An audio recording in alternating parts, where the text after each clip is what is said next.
श्री राम,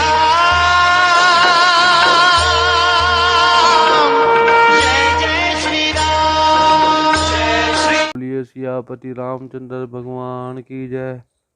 इस प्रकार देवता को प्रसन्न करने और सज्जनों को सुख देने के लिए भगवान ने एक कल्प में अवतार लिया और पृथ्वी का भार हरण किया। इसी प्रकार भगवान ने अनेक जन्म कर्म होते हैं और उनके बहुत से विचित्र सुखप्रद चरित्र होते रहते हैं। अवतार के द्वारा प्रत्येक कल्प में भगवान बहुत प्रकार के ऐसे सुंदर चरित्र करते रहते हैं। तब तब की कथा को मुनियों ने परम विचित्र प्रबंध में बनाकर गान किया है, जिनमें अनेकों प्रसंग अनुपम ढंग से वर्णन किए हैं। उसे सुनकर बुद्धिमान लोग आश्चर्य नहीं करते हैं। भगवान अनंत हैं और उनकी कथा भी अनंत है, जिसे वेद और संत अनेक प्रकार से कहते और सुनते हैं। श्री रामचंद्र जी के सुंदर चरित्र करोड़ों कल्प तक भी नहीं गाए जा सकते। हे भवानी, यह प्रसंग मैंने तुमसे कहा। हरि की माया ऐसी है कि बड़े बड़े मुनि भी मोहित हो जाते हैं। भगवान भक्तों के हितकारी और कौतुकी हैं और वे समस्त दुखों के नाश करने वाले हैं।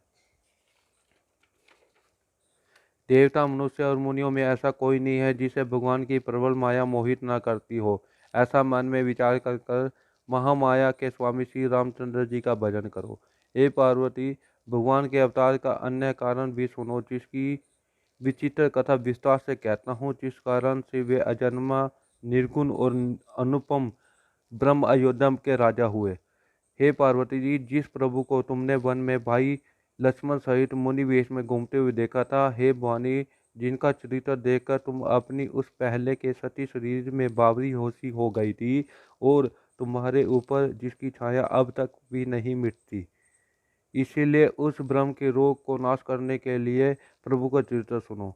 उन्होंने जो जो चरित्र उस अवतार में किया है, वह सारी लीला मैं अपनी बुद्धि के अनुसार कहता हूँ।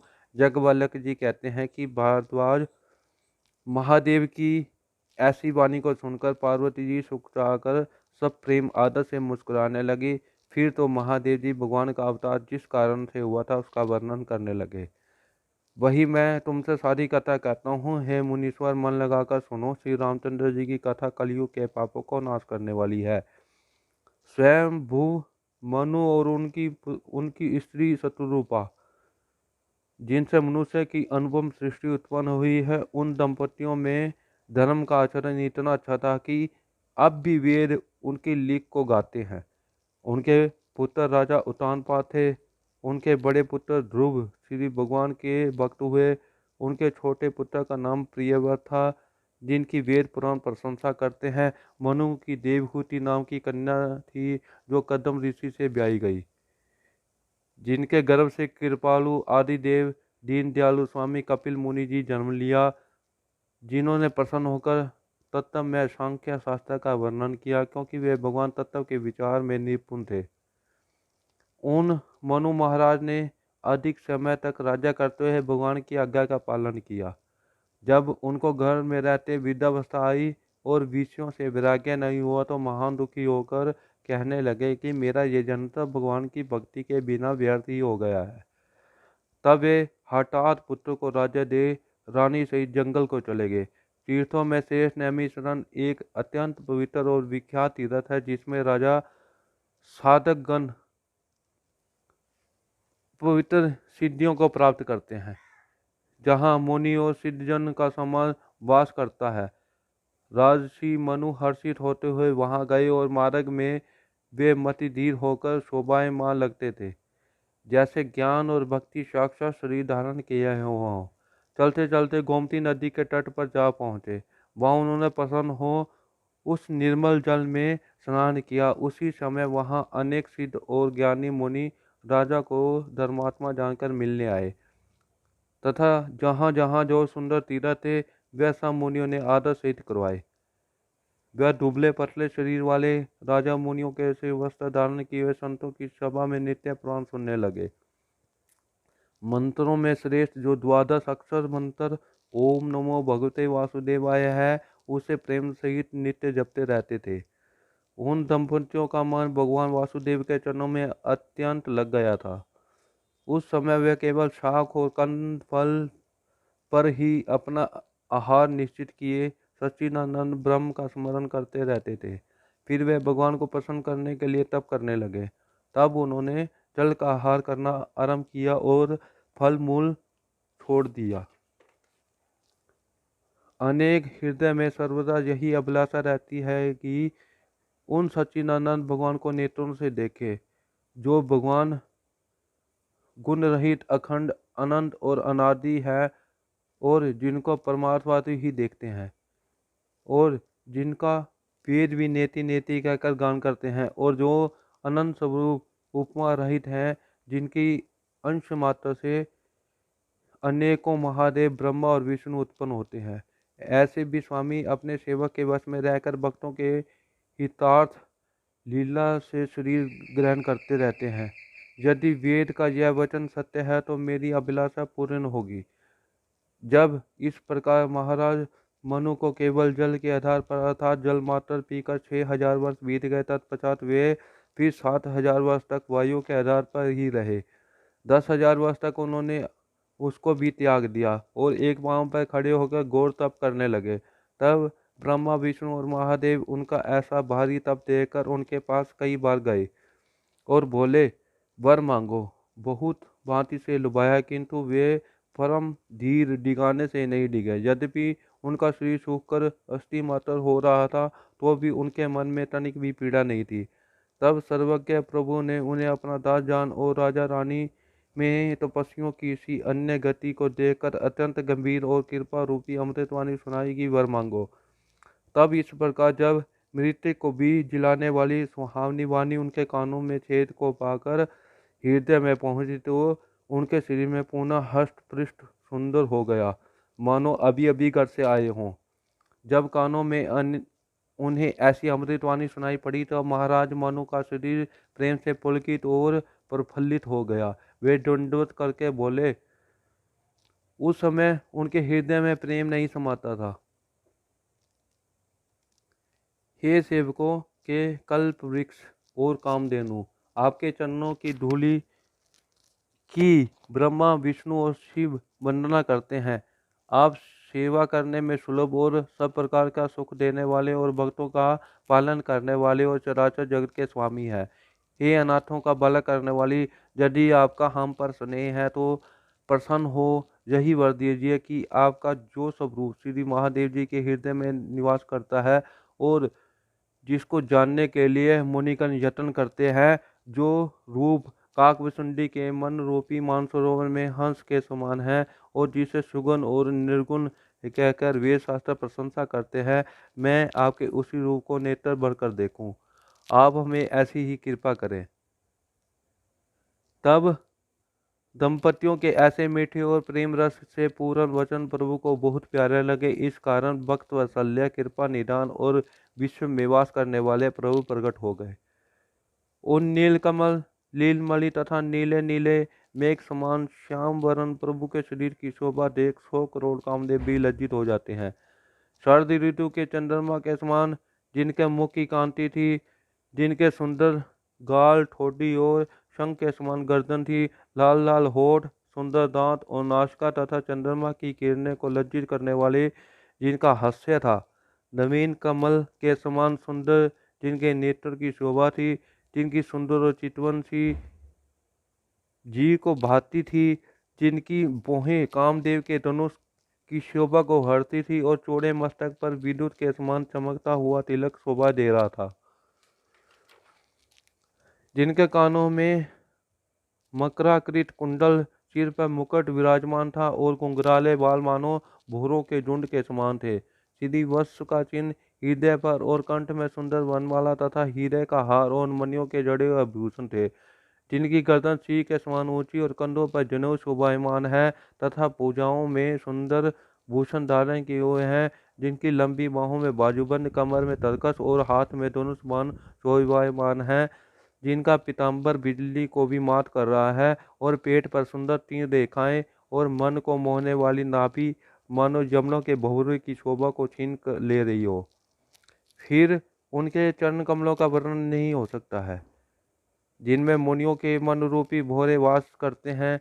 उनके वाम भाग में उनके अनुकूल शोभा की खानी आदि शक्ति सीता जी शोभायमान है, जिनके अंश में गुणों की खान अंगनित पार्वती, लक्ष्मी और ब्रह्मांडी उत्पन्न होती हैं, जिनकी भौं के संकेत से संसार की उत्पत्ति होती है, वे सीता जी श्री रामचंद्र जी के बाएं भाग में विद्यमान है।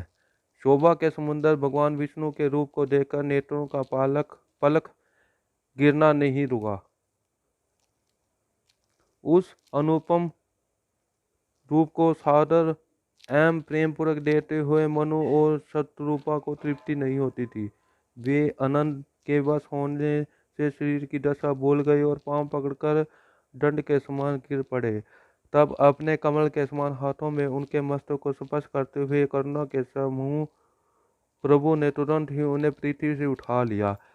फिर कृपा निधान ने हर्षित होकर कहा, राजन, मुझको अत्यंत प्रसन्न और महादानी समझकर जो तुम्हारे मन में हो अच्छा लगे वह वर मांगो। तब प्रभु के ऐसे वचन को सुनकर महाराज हाथ जोड़कर और धैर्य धारण करके मीठी वाणी से बोले, हे नाथ, आपने चरण कमलों का दर्शन कर अब हमारे सब कार्य पूरे किए हैं,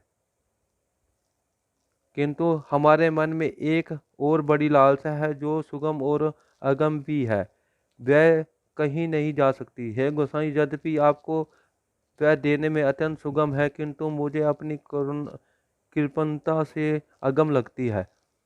जैसे दरिद्र कल्प वृक्ष को पाकर भी अधिक संपत्ति मांगते हुए संकोच करता है, इसके प्रभाव को नहीं जानता है, वैसे ही मेरे हृदय में शंका हो रही है। सो हे अंतर्यामी, आप उसे जानते हैं, मेरा मनोरथ पूर्ण कीजिए। तब भगवान ने कहा, हे राजन, आप संकोच छोड़कर मुझसे मांगिए, मुझे तुम्हारे लिए अदेय कुछ नहीं है। तब मनु ने कहा, हे दानियों में शिरोमणि, कृपा के सागर और हे देव, मैं सच्चे भाव से कहता हूँ कि मैं आपके ही समान पुत्र चाहता हूँ। प्रभु से कौन सा छिपाव है। तब मनु की ऐसी प्रीति देख और उनके अमूल्य वचनों को सुनकर करुणा निधान प्रभु ने कहा, ऐ मस्तु, परंतु मैं अपने समान पुत्र को कहाँ जाकर खोजूं, इसलिए हे राजन, मैं समय ही आकर तुम्हारा पुत्र होऊंगा। तब शत्रुपा को हाथ जोड़े देकर भगवान ने कहा, हे देवी, तुम्हारी भी जो इच्छा हो वह वर मांगो। इस पर उन्होंने कहा, हे नाथ, चतुर राजा ने जो वर मांगा है मुझको भी वही प्रिय लगता है, परंतु हे प्रभु, यद्यपि मेरी ये ढिठाई भी भक्ति का कारण आपको अच्छी लग रही है, तथापि आप ब्रह्मादि के पिता, समस्त जगत के स्वामी और सबके अंतर्यामी साक्षात ब्रह्म के स्वरूप हैं। ऐसा समझते हुए मन में शंका होती है, परंतु प्रभु ने जो कहा है वह प्रमाण सहित सत्य ही है। हे प्रभु, जो आपके अपने भक्त हैं, वे जो सुख और गति प्राप्त करते हैं, वही सुख, वही गति, वही भक्ति, वही अपने चरणों में स्नेह, वही ज्ञान और वही रहनी चाहिए। कृपा करके मुझे दीजिए। शत्रुपा की ऐसी इसी प्रकार मीठी और सुंदर वाणी को सुनकर कृपा निधान भगवान मीठी वाणी से बोले, अच्छा, तुम्हारे मन में जो कुछ इच्छा हुई है वही बिना कुछ संशय के मैंने दिया। हे माता, मेरी इस कृपा से तुम्हारा यह अलौकिक ज्ञान कभी मिटेगा नहीं। तब महाराज मनु ने प्रभु के चरणों की वंदना करते हुए कहा कि हे नाथ, मेरी एक प्रार्थना और है। आपके चरणों में मेरी पुत्र विषयक प्रीति होनी चाहिए, चाहे कोई मुझे बड़ा मूर्ख ही क्यों ना कहे। जैसे मणि के बिना सर्प और जल के बिना मछली जीवित नहीं रह सकती, वैसे ही मेरा जीवन आपके अधीन है। ऐसा वर मांगकर महाराज मनु ने प्रभु के चरणों को पकड़ लिया और करुणा निधान भगवान ने कहा, ऐ मस्तु, अर्थात ऐसा ही हो। फिर बोले, अब तुम मेरी आज्ञा पाकर इंद्र की राजधानी में वास करो। वहाँ कुछ समय तक बहु से भोग भोग कर हेतात, जब कुछ दिन बाद तुम अयोध्या के राजा होंगे तब मैं तुम्हारा पुत्र होऊंगा।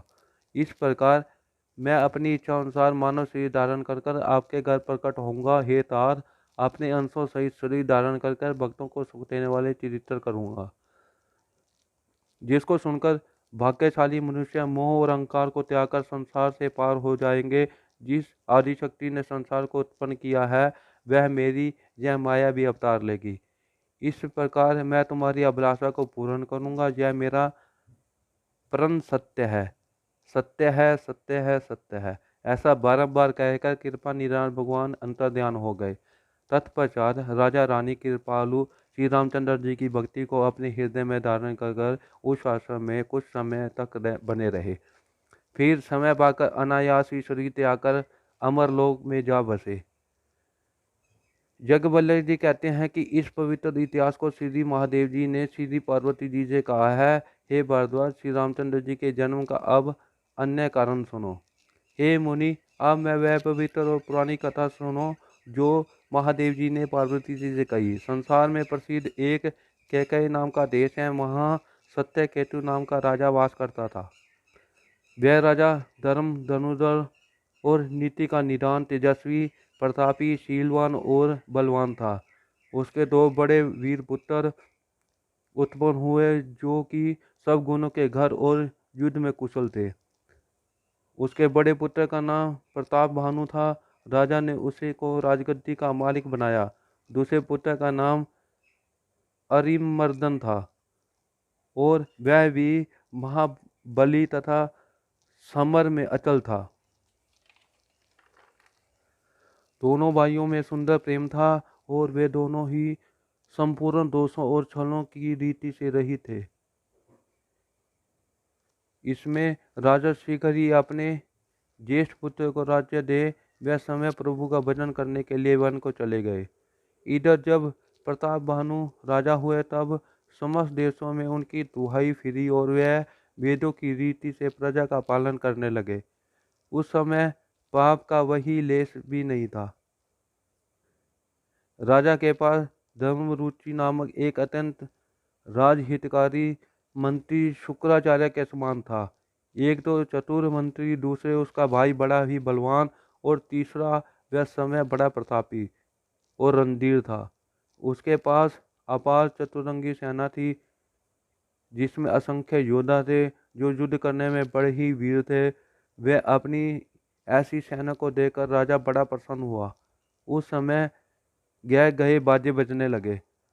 तब एक दिन राजा प्रताप भानु ने विजय के लिए अपनी सेना को सजाया और उत्तम दिन शोध कर डंका भिजवाया।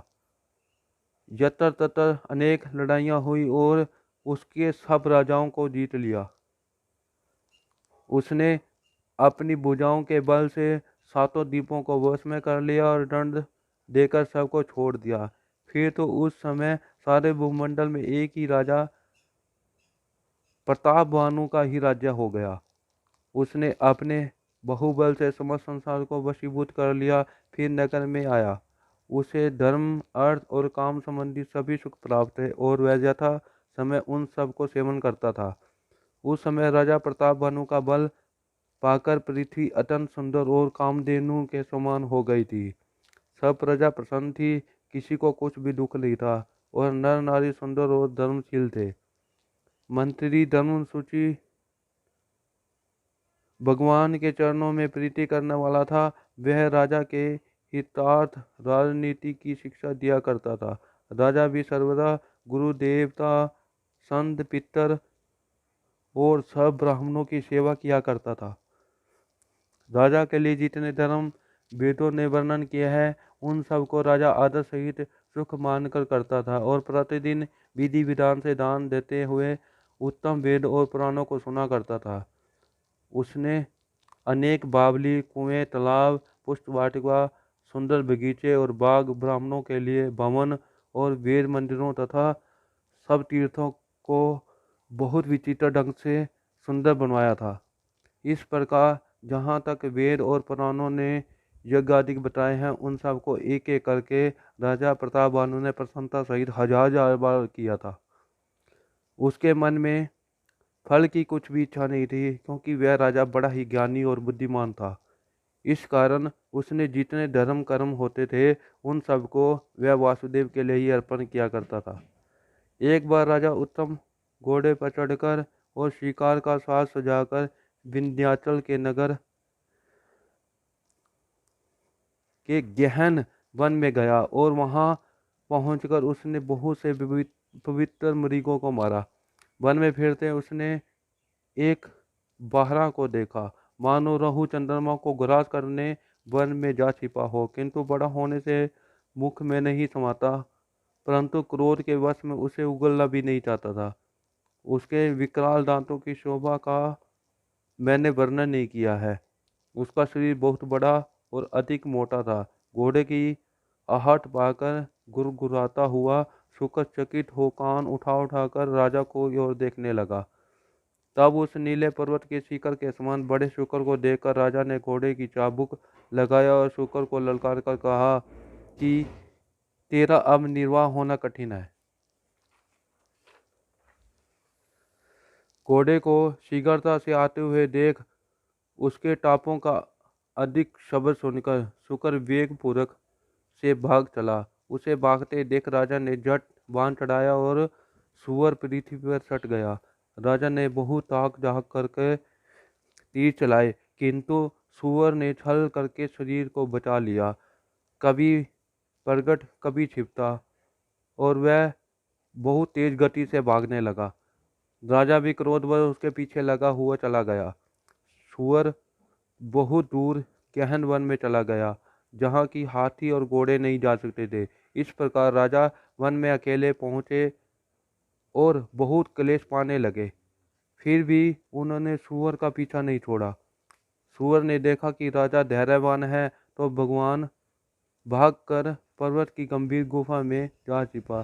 तब उसे अगम देखकर राजा मन ही मन बहुत पछताया और वह से लौट पड़े, किंतु वे महावन में मार्ग भूल गए। राजा ने अत्यंत प्यास लगी और उनका घोड़ा भी प्यासा था।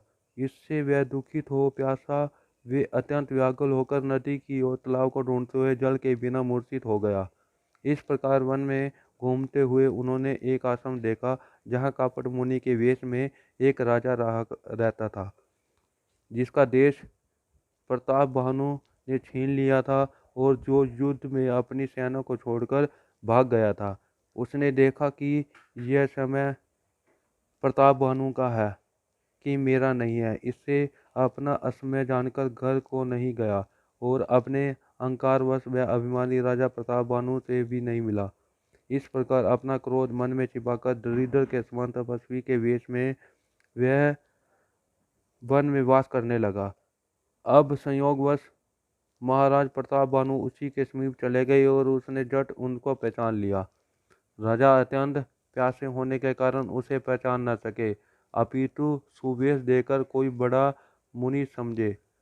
उसने घोड़े से उतरकर दंडवत किया, किंतु मारे चतुरता के अपना नाम नहीं बताया।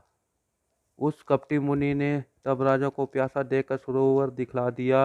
राजा प्रताप भानु ने वहां प्रसन्नता पर घोड़े के सहित स्नान और जलपान किया। इससे सारी थकावट दूर हो गई और राजा सुखी हुए। तब वह तपस्वी उनके पास आश्रम में लिवा लाया। सूर्य अस्त हो गया था। तब कपटी मुनि उनको आसन देकर कोमल वाणी से बोले, तुम कौन हो? इस वन में अकेले कैसे घूम रहे हो? सुंदर युवावस्था पाकर प्राणों पर क्यों खेल रहे हो? तुम्हारे शरीर में तो चक्रवर्तियों के समान लक्षण है। इससे तुमको देखकर मुझको बड़ी दया आ रही है। राजा ने कहा, है मुनि सुनिए, प्रताप भानु नाम के एक राजा हैं। मैं उनका मंत्री हूँ। मैं अंखेट करते करते भूल गया, किंतु आपके चरणों का दर्शन कर बड़ा भाग्यशाली हुआ हूँ। अन्यथा मेरे लिए आपका दर्शन अत्यंत दुर्लभ था। अब मैं जानता हूँ कि कुछ अच्छा होने वाला है।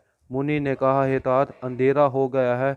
तुम्हारा नगर भी यहाँ से बहुत दूर है, लगभग 70 योजन की दूरी है। हे चतुर, इस घोर रात्रि और गहन वन में मार्ग भी नहीं दिखाई देगा। ऐसा जानकर तुम आज यहाँ वास करो और प्रातःकाल होते ही चले जाना। तुलसीदास जी कहते हैं कि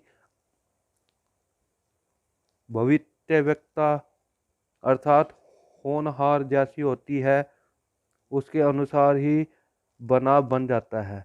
या तो वह उसके पास समय ही आ जाता है या उसको वहाँ ले जाकर पटक देता है।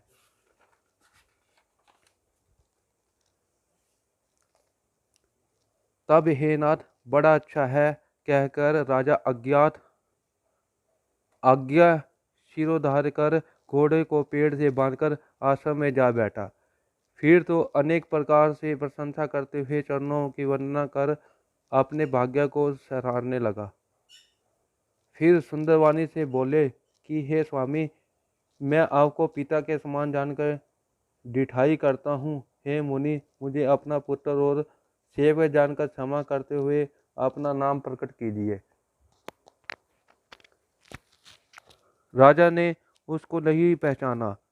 वह राजा को पहचान गया। प्रताप भानु सरल चित्त था, किंतु वह मुनि छल कपट में बड़ा निपुण था। एक तो शत्रु, दूसरे क्षत्रिय, तीसरा राजा, इसीलिए छल बल में वह अपने कार्य सिद्ध करना चाहता था। वह अपने दया का सुख सोच दुखित रहते हुए शत्रुता का तुल्य गया।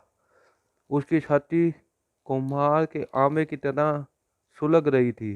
वह राजा का सरल वचन सुन पिछले वैर को समझकर प्रसन्न हो गया।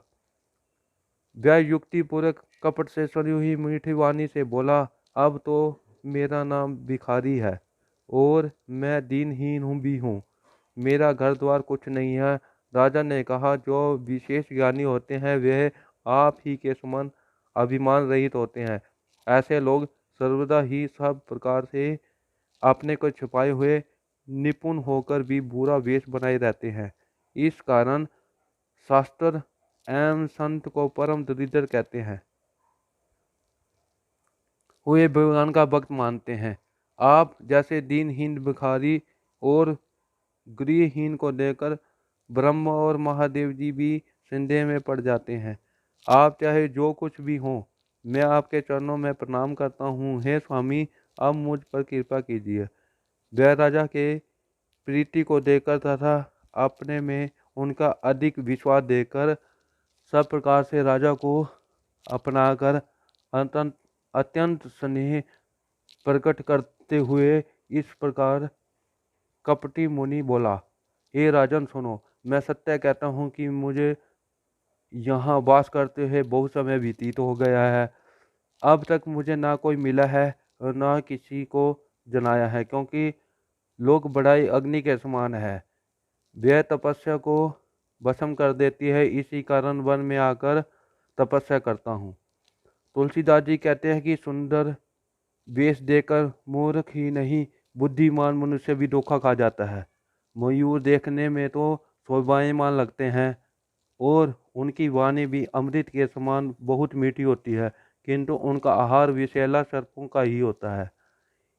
इसी से मैं संसार में चिपकर रहता हूँ और भगवान को छोड़कर मेरा किसी से कुछ प्रयोजन नहीं है।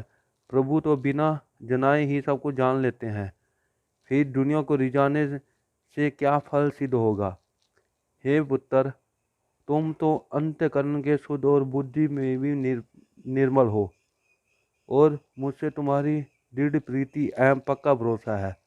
इससे तुम मेरे परम प्रिय हो। हे तात, यदि मैं तुमसे छल करूँगा तो मुझे निश्चय पाप ही लगेगा। जैसे जैसे वह उदासीन अपनी बातें प्रकट करता था, वैसे वैसे राजा का भरोसा उस पर दृढ़ होता जाता था। इस प्रकार जब उस कपट मुनि ने जान लिया कि अब यह मन वचन और वाणी से मेरे वश में है, तब वह वक ध्यानी हो गया। हे भाई, मेरा नाम एकंतनु है। तब उसकी ऐसी बात सुनकर राजा ने सिर नवाकर फिर उससे पूछा, हे मुनि, आप मुझको अपना अत्यंत सेवक जानकर अपने नाम का स्पष्ट अर्थ बतलाइए।